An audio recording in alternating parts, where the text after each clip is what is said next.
스바냐입니다. 스바냐도 우리가 하나 아는 거 있죠? 뭡니까? 너의 하나님 여호와가 근데 그게 배경이 어떻게 나온 노래인지는 몰라요. 그렇죠? 그래서 이제 우리가 선지서를 읽다 보면 그 하나님 마음을 이제 알고 읽어야 된다라는 걸 다시 한번 생각하게 되죠. 도대체 그 말은 왜 나왔고 어떤 상황에서 나왔냐? 앞에 나왔던 하박국의 그 고백도 마찬가지였죠. 스바냐는 자기가 직접 고백하기를 히스기야의 4대 손이다라고 이렇게 이야기를 합니다. 히스기야는 누굽니까? 그러면 왕이었잖아요. 만약에 뭐 이게 다른 사람이 아니었다면 왕이었다면 그는 이제 왕족이 됩니다. 그의 뜻은 여호와께서 숨기신다, 보호하신다라는 뜻을 가지고 있습니다. 그의 통치를 한번 볼까요? 스바냐 1장 1절입니다. 누가 왕입니까?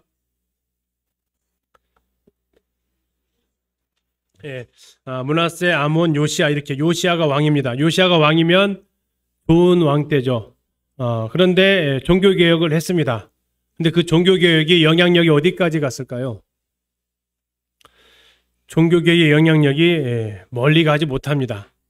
왜냐하면 그 통치 기간이 짧았고 그가 어려서 왕이 됐고 왕이 죄가 있었던 기간은 그래도 좀 뭐 긴다 한 30여 년 있는다 할지라도 너무 어렸을 때 왕을 했기 때문에 실질적인 뭐 왕권을 행사하는 기간은 좀 더 짧았겠죠.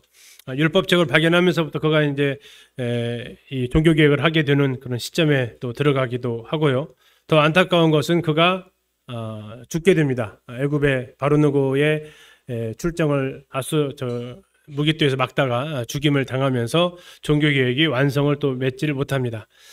결국 요시야 왕에 의한 종교 개혁이 그냥 지도층의 외적인 변화 정도를 일으켰고 저 지방에 있는 백성들이나 또는 이 지도층의 마음까지를 변화시키지는 못하는 그런 상황 가운데 있었다라는 겁니다.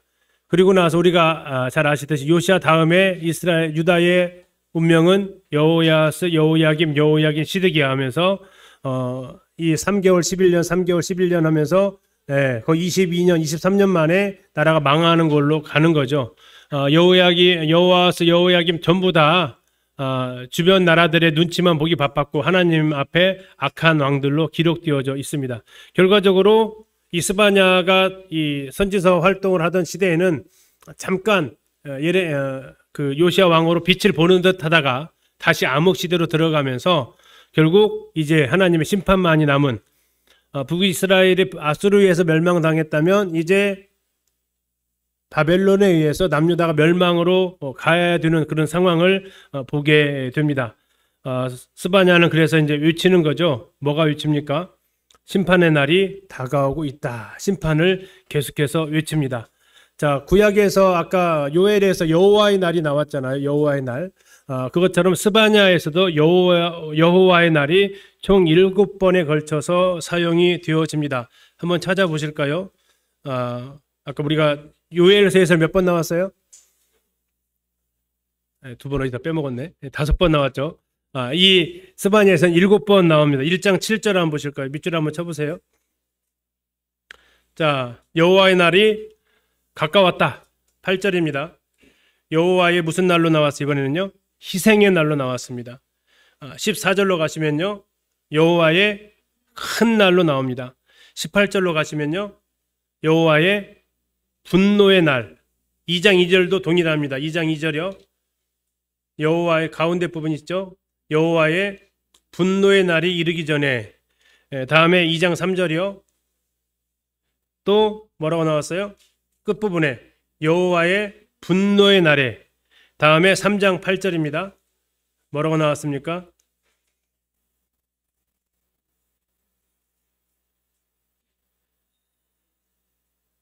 안 나와요? 내가 일어나 벌할 날. 여호와가 말씀하셨기 때문에 내가 일어나서 벌할 날. 그러면 결국 여호와의 날은 여기서도 뭡니까? 심판의 날이다라는 겁니다. 왜 심판해요? 죄 때문에, 불순종 때문에 이렇게 심판한다라는 거죠. 누구의 불순종이고 죄일까요? 그 대표가 3장 3절에 있습니다. 3장 3절. 그 가운데 누구요?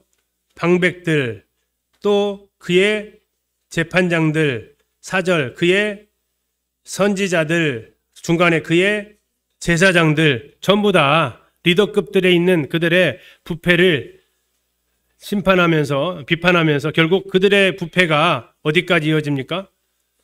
예, 이스라엘 전체, 유다 전체에 대한 심판에까지 일어난다라는 거죠. 자, 그러는 가운데서도 그러면 그런 날이, 자, 하나님을 경배하고 섬겼던 그들에게 있어서는 어쩌면 하박국이 그랬죠. 그가 이러한 심판의 날은 어쩌면 그것이 이제 회복을 위한 그런 날이다라는 겁니다. 하나님의 그 징계의 목적이 멸망이 아니고 살리는 것이기 때문에 그렇죠. 2장 9절 한번 보시겠습니다. 2장 9절. 그러므로 만군의 여호와 이스라엘 하나님이 말하노라. 내가 나의 삶을 두고 맹세하노니 장차 모압은 소돔 같고 암몬 자손은 고모라 같을 것이라. 찔레가 나며 소금 구덩이가 되어 영원히 황폐하리니 내 백성에 누가요? 남은 자 나와 있습니다. 남은 자들이 그들을 노력하면 나의 남은 백성이 그것을 기업으로 얻을 것이다. 자, 이렇게 심판의 날에 오히려 이렇게 남은 자들을 통해서 하나님께도 회복시키실 것을 말씀하고 있다라는 거죠. 그래서 이 주의 날, 여호와의 날에 그 모든 것들을 이렇게 특징들을 이렇게 보게 되면 심판의 날로서 여호와의 날이 언급이 되었는데요. 예수님께서는 이제 이것이 이제 여호와를 주로 바뀌어서 주의 날로 언급하고 또 있기도 합니다. 주의 날의 특징들을 이렇게 지금 쭉 나오는데 결과적으로 제일 마지막 절을 보시면 심판의 목적은 멸망이 아니다라는 겁니다. 특히 하나님의 백성들에 대한 심판은 심판의 목적은 죄악을 제거하는 것. 죄악을 제거하는 목적은 뭡니까? 그들을 다시 회복시키는 데 있다라는 거죠. 그래서 결국 이러한 일로 인해서 3장 17절이 나오는 겁니다. 하나님도 심판하고 싶은 게 아니다라는 거죠. 3장 17절 보시면요. 너희 하나님 여호와가 너희 가운데 계시니 그는 구원을 베푸실 전능자이시다.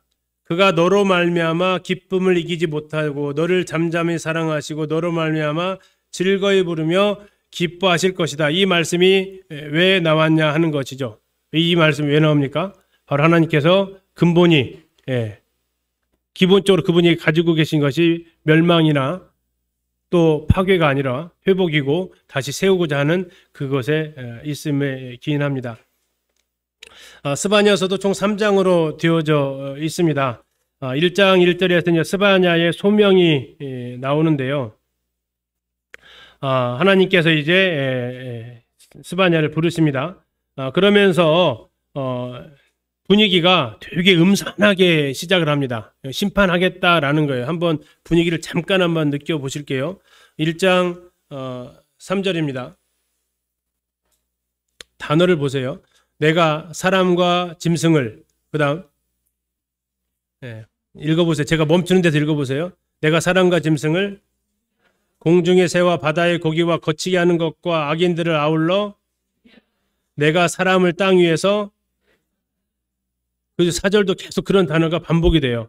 자, 하나님께서 마치 온 세상을 심판할 것처럼 하시는데 결국 이것은 예루살렘을 심판하는 것을 지금 보여주기 위한 겁니다. 그들이 큰 군대에 의해서 심판당할 것을, 이 큰 군대는 어디겠습니까? 바벨론인데 바벨론이라는 말을 하지 않아요. 바벨론인데 바벨론이라는 것을 드러내지는 않습니다. 1장에서. 다음에 이제 그런 가운데서 아까 읽으셨던 남은 자들의 소망을 하나님께서 말씀을 하십니다. 2장 3절 한번 보시겠습니다. 2장 3절입니다. 여호와의 규례를 지키는 세상의 모든 겸손한 자들아, 너희는 여호와를 찾으며 공의와 겸손을 구하라. 너희가 혹시 여호와의 분노의 날에 어떻게 된다고요?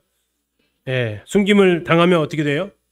살아남는 거죠. 결국 여기에서 이제 남은 자가 나오게 되는 겁니다.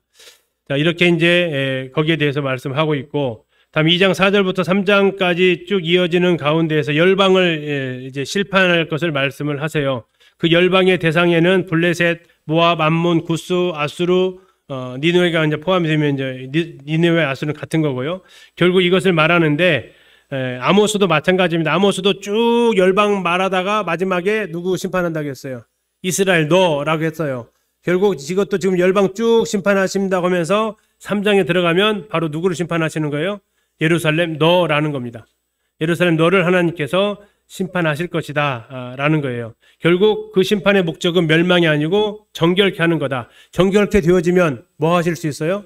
하나님 그 안에 거하실 수 있어요. 그래서 뭐 할 수 있어요? 하나님이 노래하실 수 있다라는 겁니다. 왜요?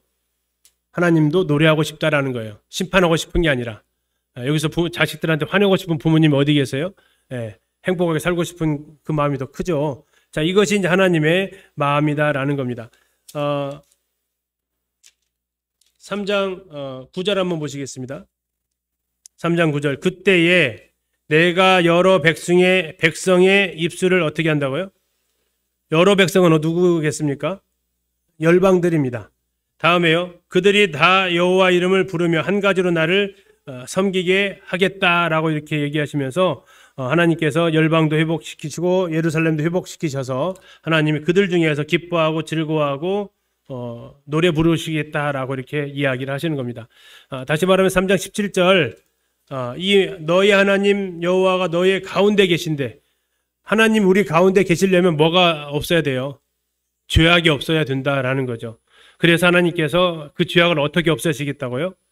바벨론을 통해서 심판으로 없애시고 남은 자, 아까 남은 자 있었죠. 예레미야에서도 남은 자 사상이 나오는 겁니다.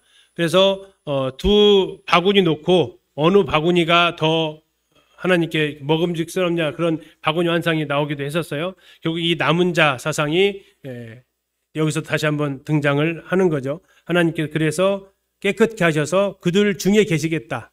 그래서 너희 하나님 여호와가 너의 어디에 계신다고요? 가운데 계신다. 왜요? 죄악이 제거되었기 때문에. 그래서 나는 그 중에서 그 안에서 즐겁고 기뻐하고 노래 부르겠다라고 그분이 고백하시는 겁니다.